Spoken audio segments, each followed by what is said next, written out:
good evening. It has been wild per usual.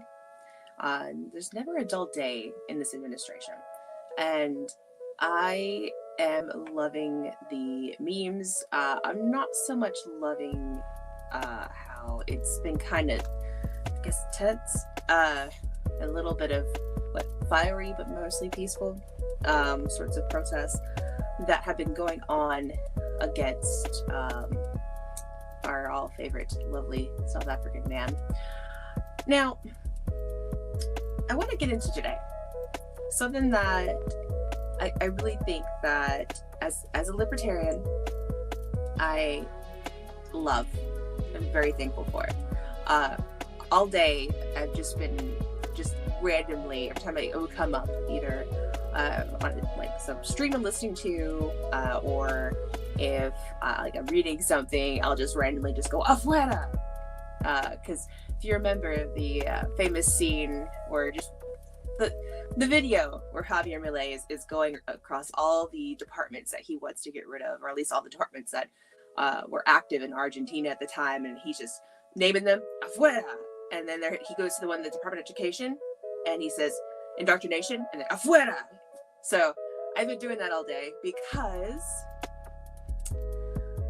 Trump signed an executive order today to dismantle the Department of Education, and it's honestly useless. It's something that Dr. Ron Paul proposed years ago to get rid of.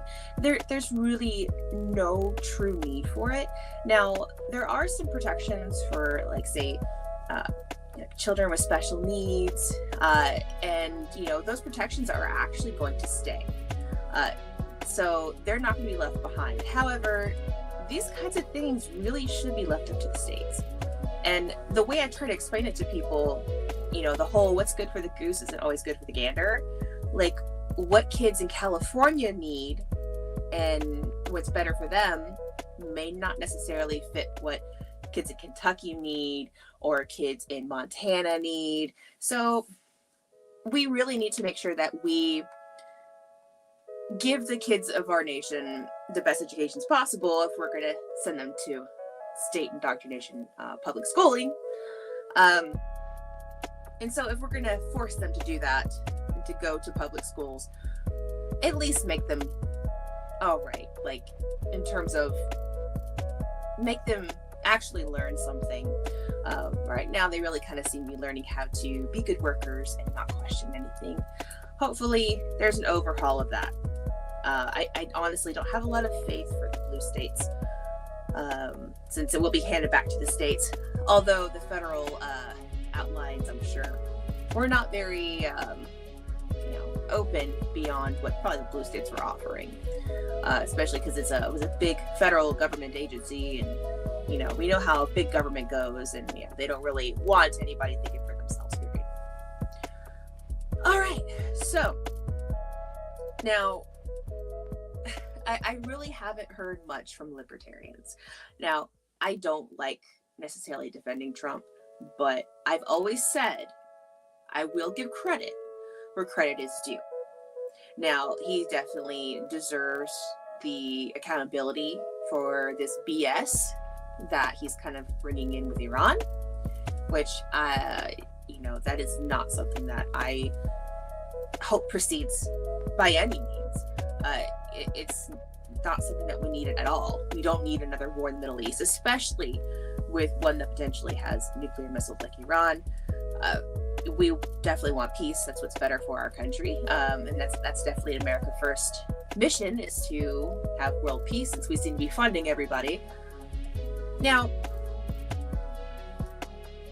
I do, like I said, I want to give credit where credit is due, and this is something that Dr. Ron Paul even was for, was to dismantle the Department of Education. So, yes, I will give Trump his due diligence. Thank you.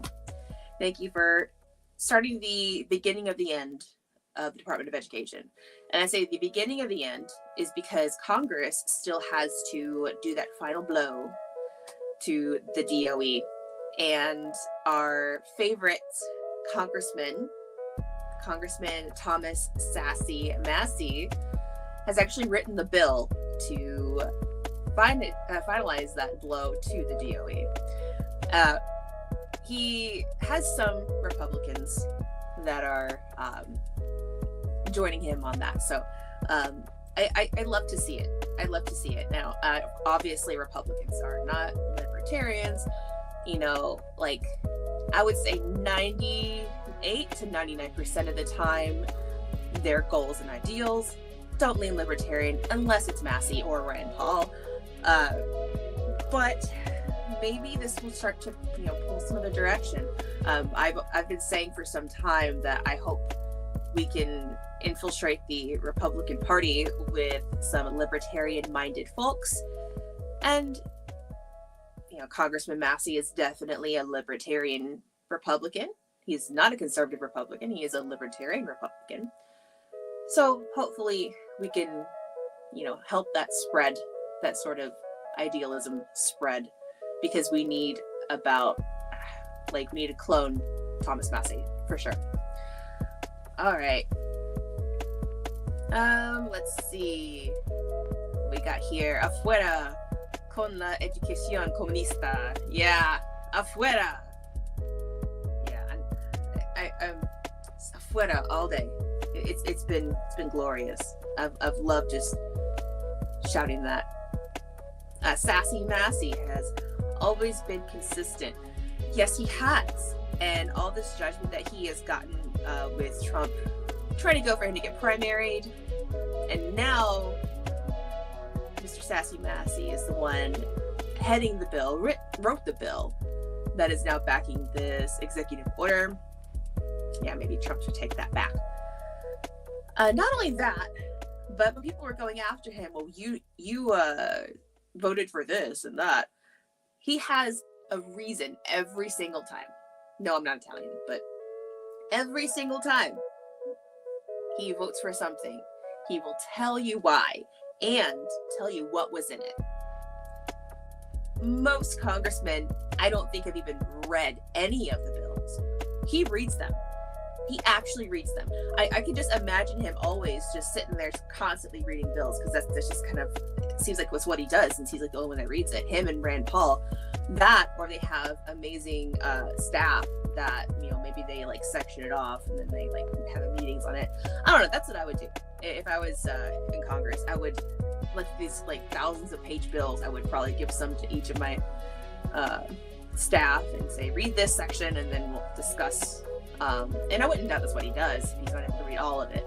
But he's a very intelligent man, so I would not put it past him to actually have read all of the bills. He is MIT alumni and everything. Extremely smart.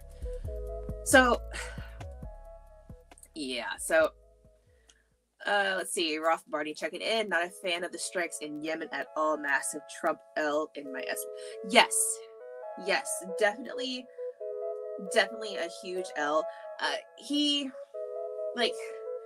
There's the whole joke about you don't touch the United States' boats. You don't touch their boats. It's even a meme with mandatory fun day. If you don't know who he is, he's absolutely hilarious, especially if you're a veteran, you will love his comedy. He's got this whole thing about you don't touch our boats, and I'm not going to in any way justify it, because I obviously don't like the strikes, but that's kind of seems like why he's doing it. You don't touch our boats, and he wants to have the the clear passage and stuff. That's his excuse. And if we are fired upon, sure, fire back, but only defensively. I don't think we should take any kind of offensive anything anywhere. We should be solely defensive.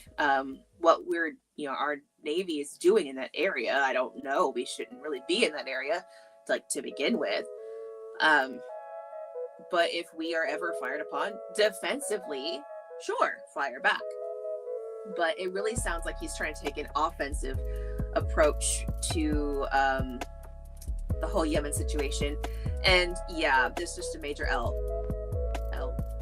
total L. I not a fan of that. This DOE thing, yes, But the Yemen thing, big L. Big L. My question is, were any of our boats actually fired upon pre-Yemen strikes? I don't think that's the case from what I've seen. It had been multiple months without us being hit. I know in the past, the Houthis have fired upon. I don't know if they've actually made any hits, but the Houthis have fired upon our boats. You don't touch our boats. But as of recently, I don't think they have. I could be wrong. So, don't quote me on that. If anyone knows for sure, drop a source, drop a link or something in the comments. Because if we are fired upon, firing back, sure, that's understandable.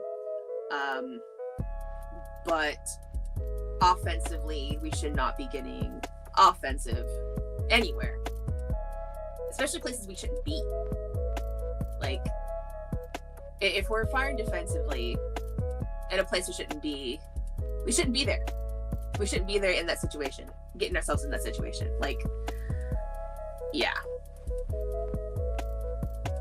Okay. I just wish Trump wasn't so defensive of Israel to the point of war.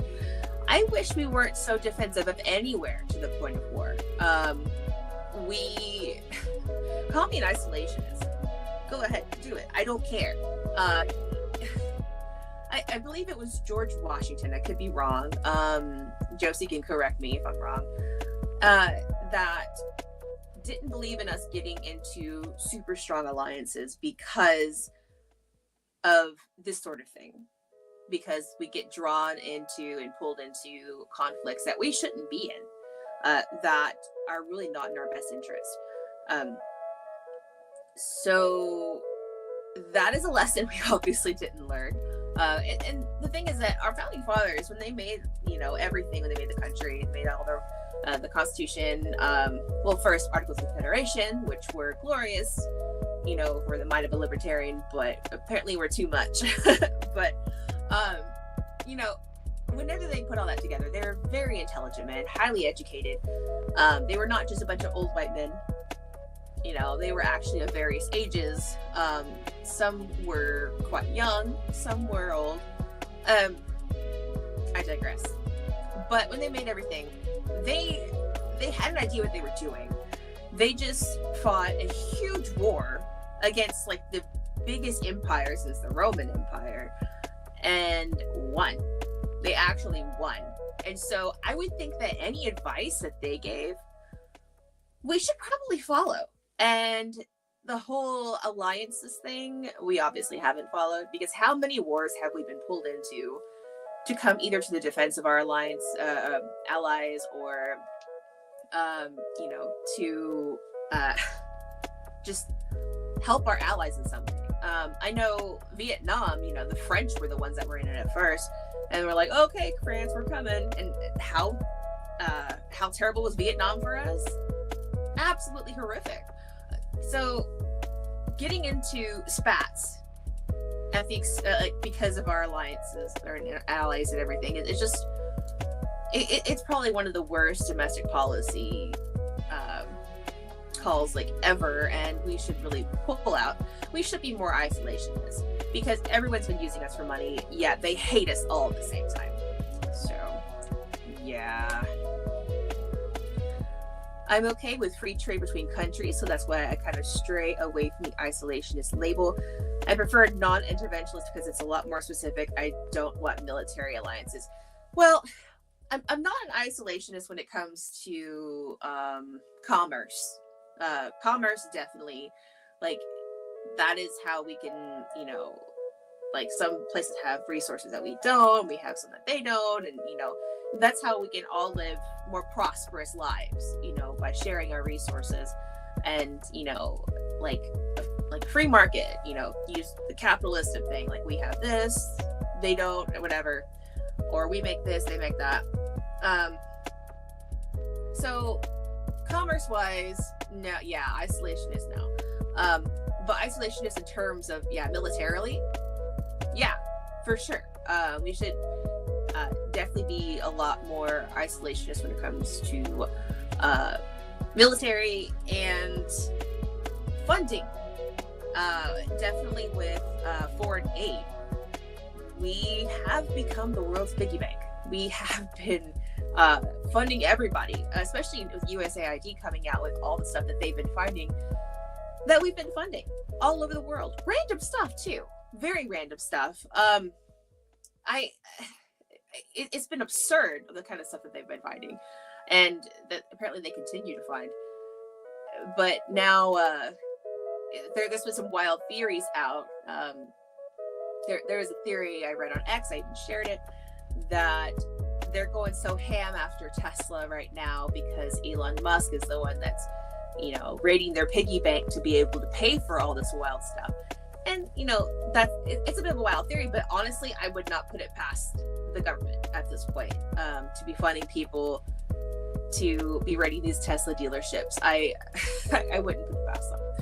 I really wouldn't. But yeah, anyway, I completely went away from the whole point. Yeah, commerce-wise, yeah, definitely still have relationships with other countries. Militarily, isolationism. Just completely. I don't think I could stress that anymore. We do not need to be dying for other countries. We should be putting ourselves first, because when we do that and things get drawn too bad, you get things like World War I and II. Our people were dying in other countries overseas. That was for allies and such.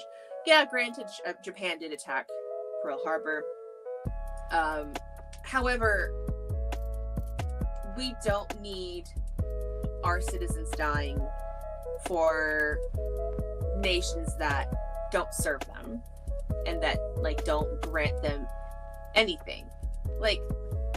Our nation doesn't really serve us anyway. Probably bad wording, but the place where they are not, the place that they don't live, the place that they don't, thrive in, there's no reason for that.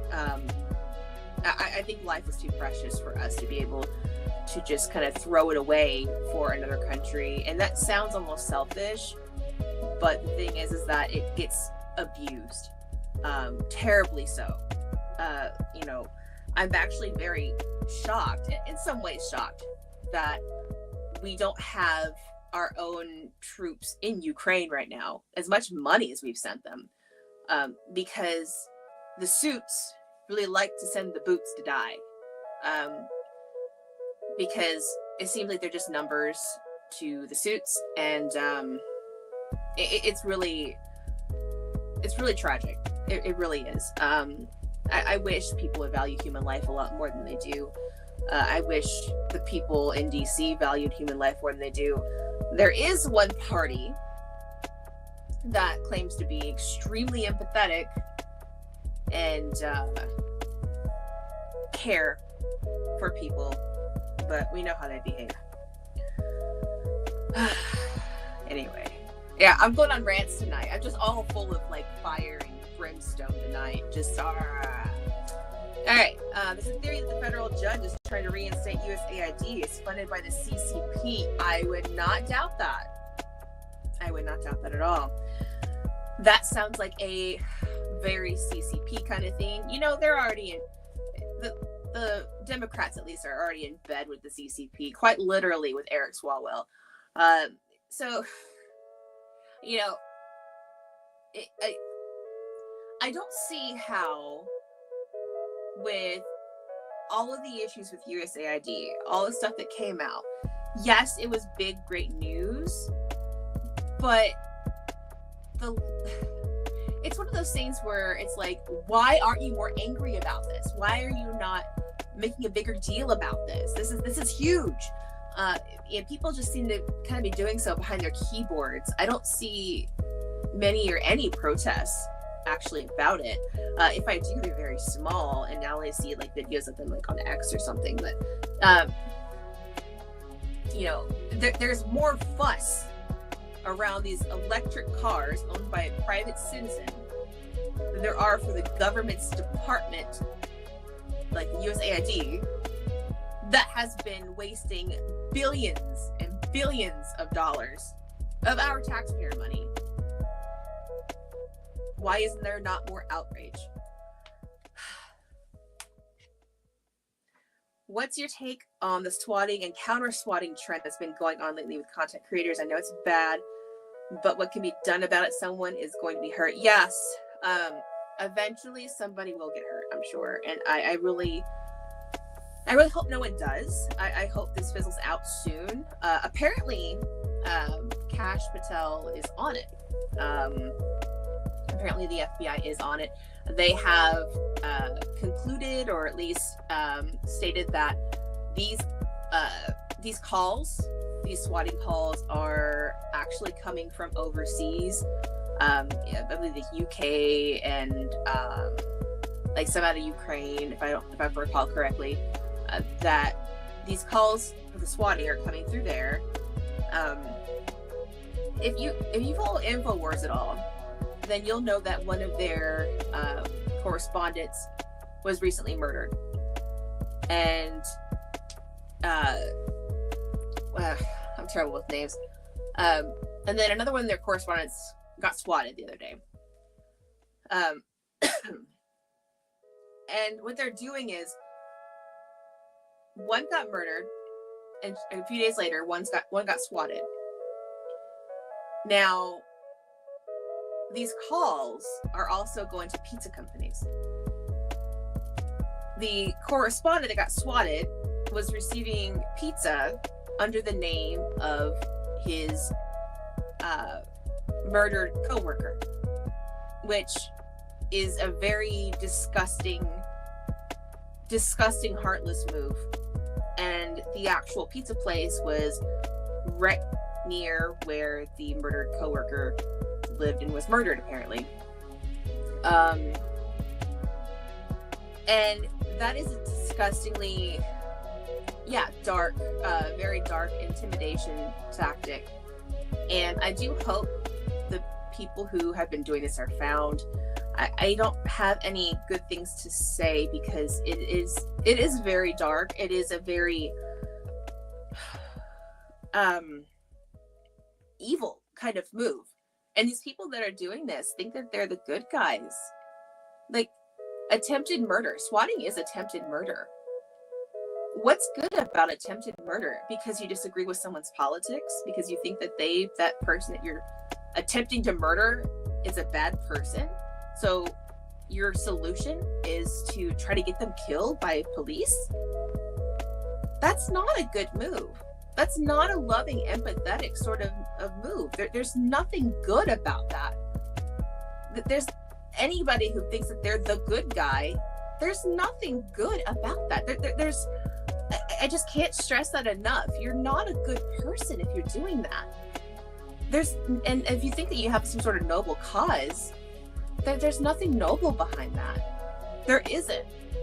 If you have such a good cause, you should be able to carry it and convince others to join your cause, rather than trying to take out your opponents. It's just, I don't know. I've been very disgusted by it, and it's made me really sad that that's where we're at these days.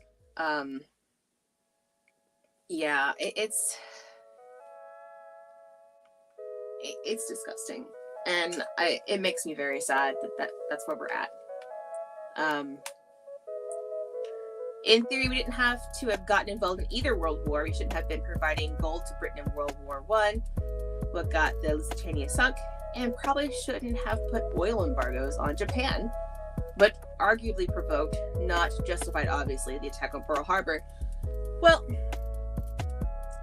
okay, having lived in Japan, I can give maybe some little bit of insight, at least on that end, because they'll discuss it.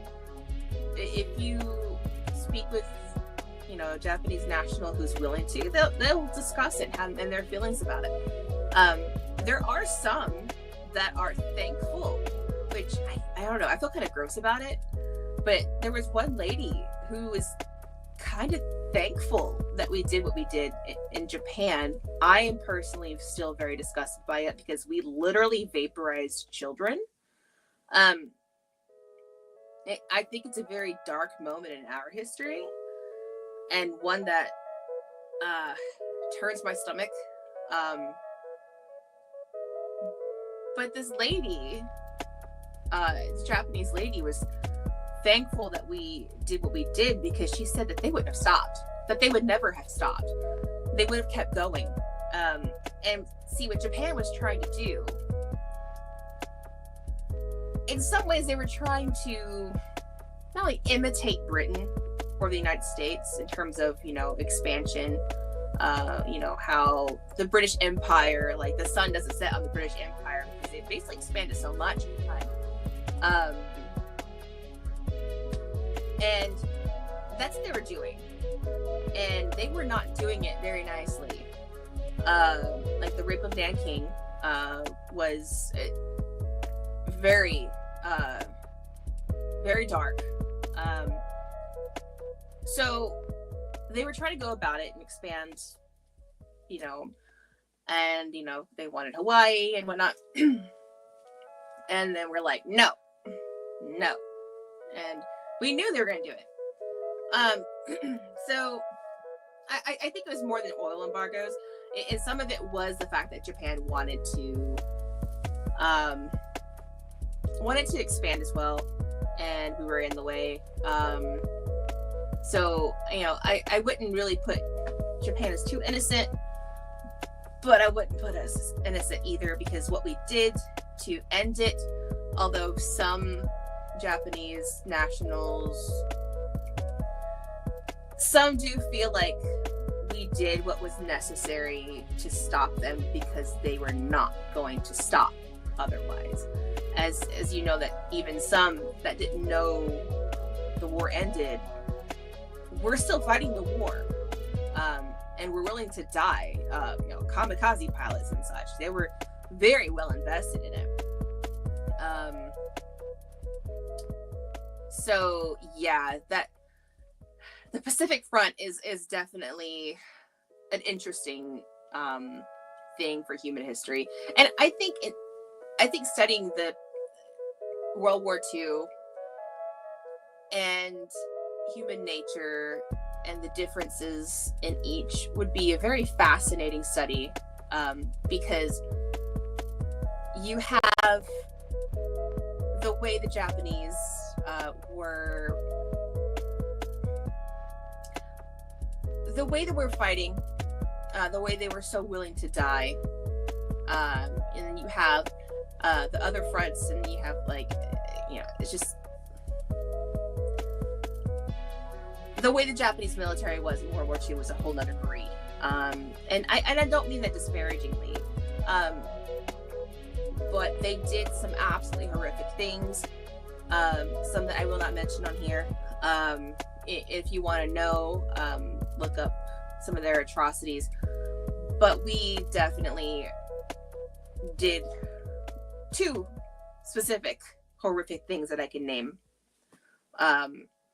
And none of that was honorable, in my opinion. I don't think any side, especially in the Pacific Front, was honorable. All right. This has been a great history talk. I could definitely talk history. It's definitely a passion of mine. But I do still want to get back to the DOE. Let's look at the DOE. I do have the executive order pulled up, and I do want to read it with y'all. I actually haven't read through the whole thing because I wanted to read it with y'all and see how we feel about it, and what all it includes and entails. Because I heard him discuss it on like the news or like a news clip, what he was not ending and what he was. So let's get it pulled up here. When I heard that he did it today, I was pretty excited. Okay.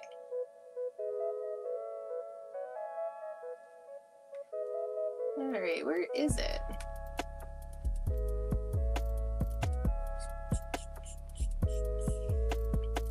Hey, it's not pulling up. Okay. Let's see. I'm trying to share my screen. and it's not working. Why is this not working? Is Roma in here? Roma, help me. Okay. All right. There we go. All right. If I didn't have technical difficulties, it wouldn't be like a stream for me. All right. So, the White House, President Donald J. Trump. J stands for John, right? Donald John Trump, is that what it is? Anyway, I wouldn't even notice this. He's got like the bird, it's got like a 45 and a 47. I don't know, it's kind of cute. Presidential actions, and this is officially called Improving Education Outcomes by Empowering Parents, States, and Communities. Dated March 20th, 2025. All right.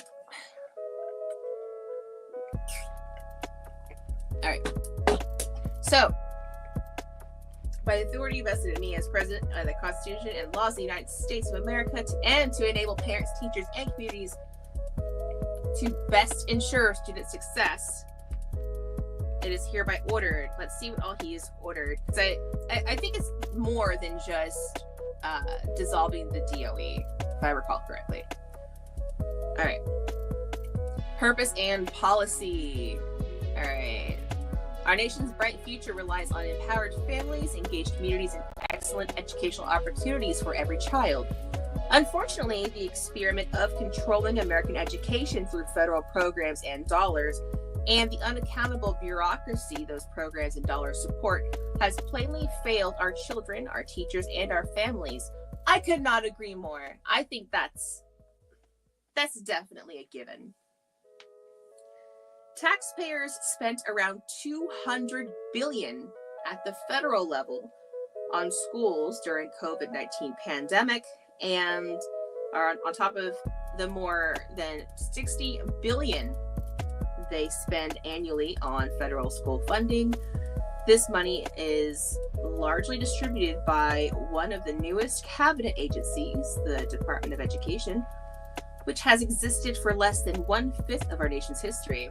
The Congress created the Department of Education in 1979 at the urging of President Jimmy Carter. Oh, one of the worst presidents in history. Oh, yeah. Well, that's, I don't know why I didn't know that. I could have guessed. One of the worst presidents in history is the one that signed the deal for education. I think I knew that, but I don't know why. It just kind of... Okay, who received a first ever presidential endorsement from the country's largest teachers union shortly after pledging to the union his support for a separate Department of Education. Since then, the DOE has entrenched the education bureaucracy and sought to convince America that federal control over education is beneficial. While the Department of Education does not educate anyone, it maintains a public relations office that includes over 80 staffers at a cost of more than $10 million per year. So the Department of Education doesn't educate anyone, but it costs more than $10 million per year. Make that make sense. Luckily, it's ending. All right. Closing the DOE would provide children and their families the opportunity to escape a system that is failing them. And it is definitely failing them. If you see where we rank and how much we spend, I don't have that graph personally, but there is a graph available. What we spend versus where we are ranking with other countries, it's not good. We spend more, but we do worse than so many other countries. All right, so the Department of closing the DOE would drastically improve program implementation in higher education. The DOE currently manages a student loan debt portfolio of more than $1.6 trillion. This means the federal student aid program is roughly the size of one of the nation's largest banks, Wells Fargo. But although Wells Fargo has more than 200,000 employees, the DOE has fewer than 1,500 in its Office of Federal Student Aid. Wow. Wow. The DOE is not a bank, and it must return bank functions to an entity equipped to serve America's students. Ultimately, DOE's main functions can and should be returned to the states. Yes. to the states. There's no reason. There's no reason. There's no reason. All right, so Section 2, closing the Department of Education, return to the various states. Okay, so let's not read this all word for word anymore. We got to the, I guess, the most important part.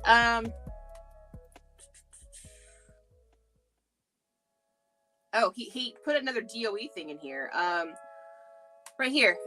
Consistent with the Department of Education's authorities and Secretary of Education shall ensure that the allocation of any federal Department of Education funds is subject to rigorous compliance with federal law and administration policy, including the requirement that any program or activity receiving federal assistance terminate illegal discrimination obscured under the label diversity, equity, and inclusion, or similar terms and programs promoting gender ideology.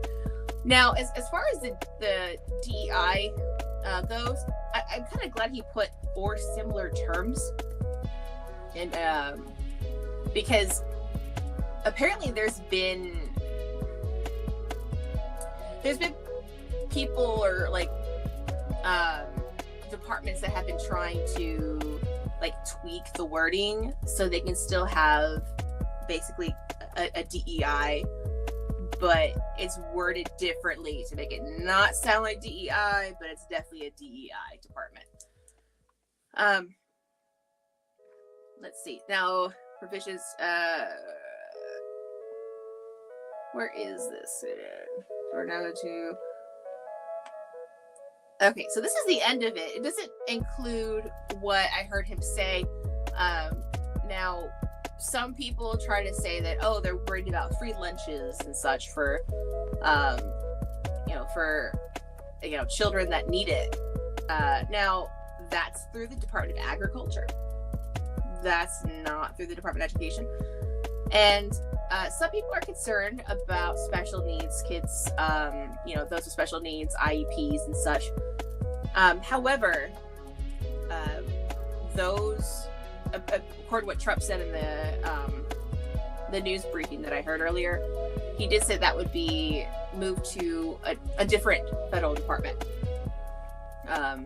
So those sorts of programs and implementations or whatever, protections, those will still be in place for those people. Okay.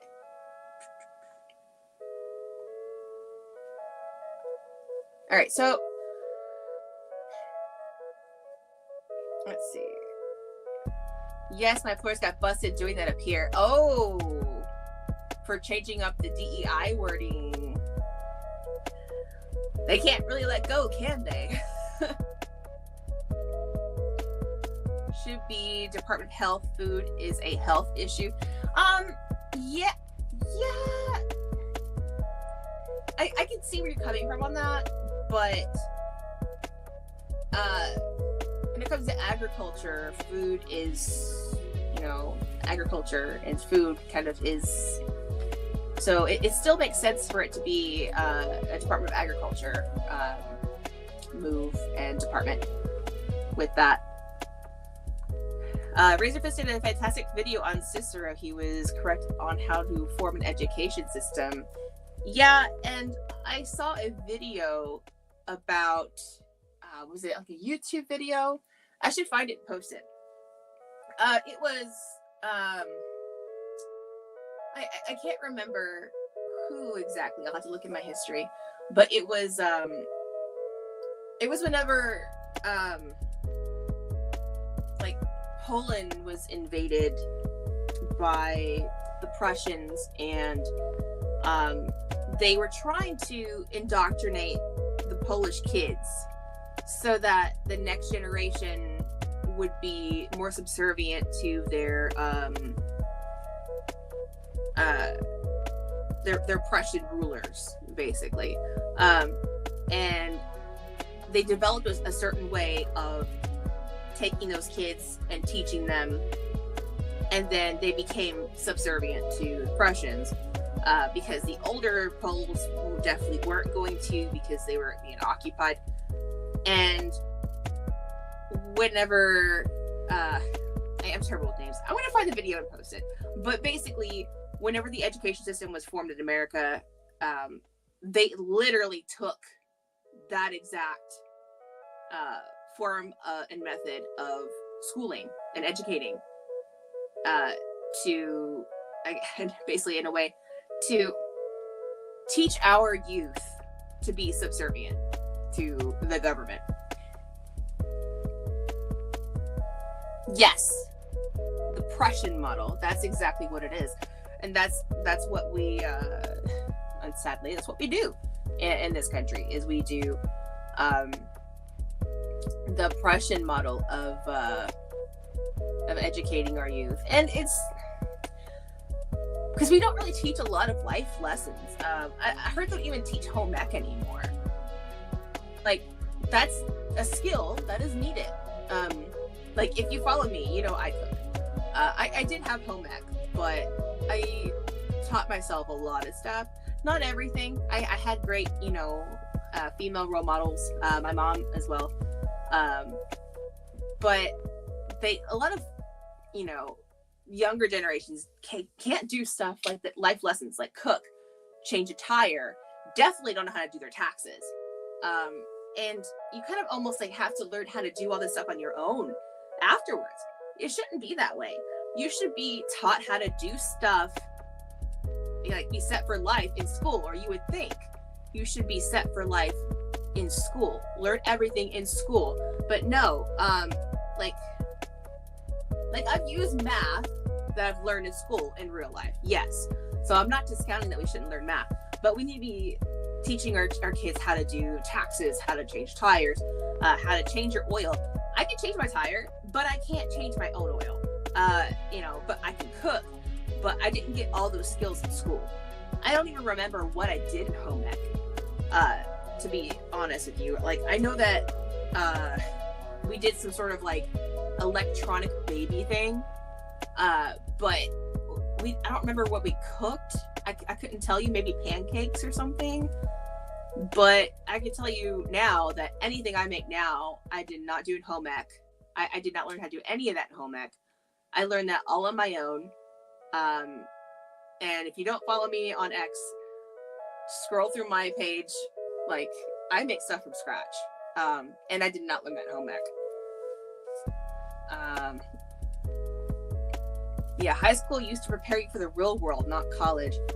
Yeah, the thing is that, like, because high school doesn't prepare you for the real world these days, you get to college and you don't even know how to do your own laundry. Like, if your parents didn't teach you how to do your own laundry, you don't know how to do it. Now, my mother actually had me doing my own laundry from a fairly young age. She just stopped doing it. She's like, you do it yourself. Just like, bring your laundry down here, throw it in there. She just told me how to do it. And from then on, I had to do my own laundry. And I've been doing my laundry since I was, I don't know, maybe 12-ish. So I learned how to do that. And I learned how to cook. I'd get in the kitchen with mom and learn how to cook. But you have a lot of parents who just do things for their kids these days. They don't teach them anything either. So I think, yes, I'm judging other parents. Parents need to teach their kids how to cook. Parents need to teach their kids how to clean. Parents need to teach their kids how to take care of themselves, because they shouldn't be living with you forever. That's not the goal. The goal is to set them up for life, to be independent individuals and not to be dependent. And that's kind of like an argument with government. The government should not be doing everything for you. You should be learning and knowing how to be self-sufficient. Like I can't grow plants. I'm terrible at it. I do not have a green thumb whatsoever. But I would like to learn so I could grow my own food if I wanted to. And we're given so many conveniences that we're very dependent on all these conveniences, and then the government wants to give away other stuff. No thanks. I don't want any more dependencies than I have in my life already. But a lot of parents, a lot of parents are not teaching their kids how to do life skills, Schools definitely are not. They're creating worker drones is all they're doing. And then instead of encouraging things like trade schools, which would make them lots of money, you have these like smug leftist teachers who look down on things like trade schools and just try to pump all this stuff about you have to have doctorates in education and masters and all this stuff. You have to, if you love like feminine drumming dance theory, like Oceanside dance theory, then yeah, major in like feminist drumming Oceanside dance theory, but then you can't get a job. Like, unless it's like a rural school. Like I went to a rural high school. They actually did encourage trade schools. Like welding was like the thing. Like all the kids, or like all the boys almost wanted to be welders. And there's lots of money in welding. But I've also been to suburban schools where they did not encourage things like trade schools. They would encourage things like going to colleges, and getting as much education as you can. Like, I'm not knocking education. Being educated is a great thing. I love learning stuff. Like, I'm a huge nerd. I love watching documentaries and like reading books on stuff. But if you're trying to get set for your life and career and what you're going to do with your, yourself, think of something realistic. You don't necessarily have to get yourself into something that you don't like or don't want to do. Like if you have passions for like feminist drum Oceanside dance theory, like learn that on your own. Like it's not practical. Like what are you going to do with a job with that? You should still chase your passions, but do so on your own time. It just people are not practical these days. All right. It's a racket. It definitely is a racket. It really is. Yes, Job Corps used to be applauded in the US. Yes, it used to be. But it seems like people kind of just look down on it now. And people should stop caring about people looking down on that kind of stuff. The only thing I look down on, it was when people are purposely impractical. Like people that have their head in the clouds so much that they don't understand like practicality and reality. Don't get me wrong, my head's in the clouds a lot. I have ADHD, like that's part of the definition. My head's in the clouds all the time. However, reality is reality, and you're going to make a lot more money and live a lot more comfortably having a trade skill than some like degree in philosophy. And trust me, at one point I wanted to minor in philosophy. I was gonna major in history and minor in philosophy. I majored in history and minored in political science. So luckily I changed my mind on that. But I do love me some Plato. I do. Plato is probably like one of my favorite like ancient philosophers. But we're not talking about Plato here today. All right. I've done years of college level study for free at my own pace. Yeah, and you can. Like I said, you can still chase, your passions, your interests, but do it on your own time. You do it. You do it trying to like at a level where you're paying for college to teach these things to you. You're not gonna make a career out of that. There's no way to make a career out of it. In fact, any career that would be for that is a complete like lottery kind of thing. Now, many of y'all know that I do makeup. I'm a makeup artist. There's practicality in that. Like some people think, oh, that's a passion. Makeup's a passion. No, you can make great money doing makeup. But it is still a very big sort of market, or It's a very low chance that I'm going to actually end up doing makeup for like TV and movies, you know, like I do special effects makeup as well.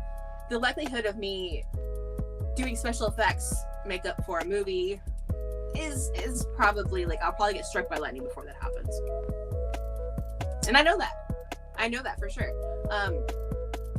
But the thing is that I do know that, and some people take these paths not really realizing that that's reality. The likelihood of actually taking off with a certain career because of a passion, it's not going to happen. It just won't. It just won't. So get a realistic occupation. But I do fine as I am. So I'm not complaining. Just because I don't do makeup for TV and movies, I'm fine. So don't think that I'm just I'm good.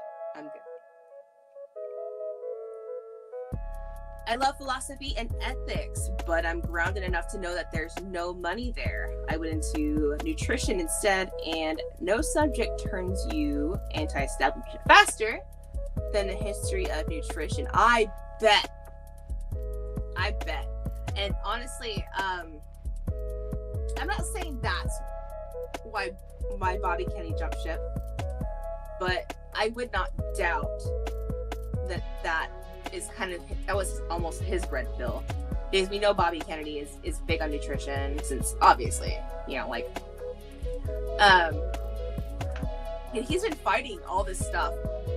He's actually been fighting the establishment for some time, but he had a D next to his name, so he wasn't really vilified until he removed that D from his name. So yeah, no, I completely believe you on that. I completely think that there is definitely credence with history of anything, really. You study history, period, and you'll be anti-authoritarian, and that's actually kind of how I did go from left to conservative to libertarian, because of studying history and knowing how governments act, how they react, and how they treat their people. And it's not pretty. It's not even in this country. Is it? Yeah.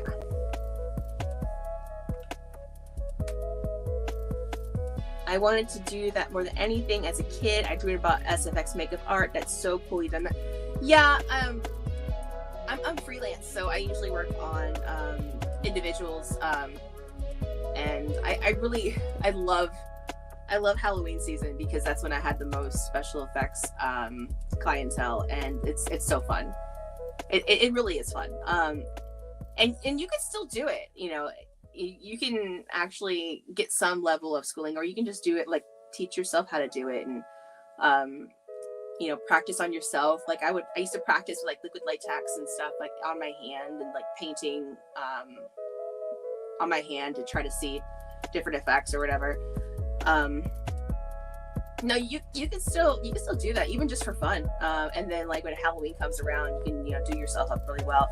I completely encourage that. Like I said, you can chase your dreams, like, and your passions, but on your own time. And that is definitely one that you can still do in your own time. It's very fun. And I think if you have a hankering to do it, go for it. As a makeup artist, I can tell you firsthand, it's a very fun skill to have. It's one that all your friends are going to be asking for your help on things like Halloween, but it's fun. It's great. Have you ever done corpse paint on anyone? No, but I did do myself up as Valak from The Nun, the Conjuring series, The Nun. I don't have a photo I can bring up here. Let me see if I can bring up a photo on screen. It's crazy how it's gone. Well, it's still kind of on par for the topic of tonight, because education, and I'm my education professional makeup artist, so that's what I've done. But it wasn't under the DOE, of course. But let's see. Yeah, I haven't really done corpse paint on anyone. I've done myself up as Valak, the demon from the Nun Conjuring series. I won't show any of my clients for privacy reasons, but I will bring up some of my own stuff on me. But yeah, I have my own policy that I don't show off my clients without their permission. So let's see. Let's get these photos. I just put them to my drive. Let's see. It's gonna pull up. I sent two. I sent two. Two photos of my work, of myself. My Valak one and my what I did on myself for my final in makeup school. But okay, let's see if I can pull it up here. Okay, my computer is slow. My apologies.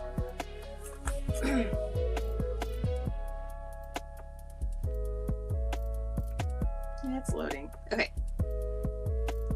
here is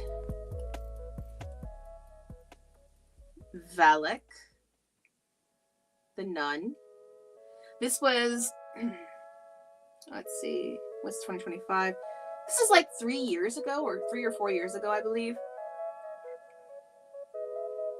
Oh, it needs some sort of extension to view the file. Really? Okay. Anyway, I've posted them on X before. You might be able to search on my X on the search thing. Valek, V-E-L-E-K. It's wanting me to pay 99 cents for it to be able to show a photo. That's insane. And some sort of extension. I'm sorry, I can't show them. I wasted some time on that. But I'll post them on my X. That way you can see, you know, just those two that we were discussing. All right. So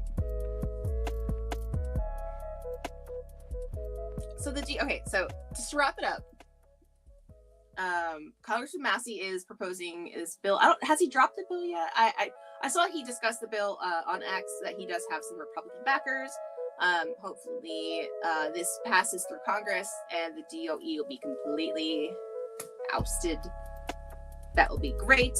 And so I am just waiting, which I'm not going to hold my breath for it. I'm just waiting for libertarians to actually give credit where credit is due. I think that is something that libertarians really seem to not do well, is give credit where credit is due. They are definitely willing to keep accountability when it's needed, which we still should do. I'm not arguing against that. I'm completely for keeping accountability, but I don't think libertarians are positive enough to give credit where credit is due for anyone at all.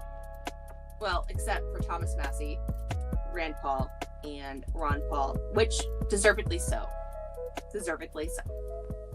So I'm not trying to take away from them. So once this goes through, I will hopefully see some libertarians, because even Ron Paul has said that Trump has some libertarian leanings, some off and on.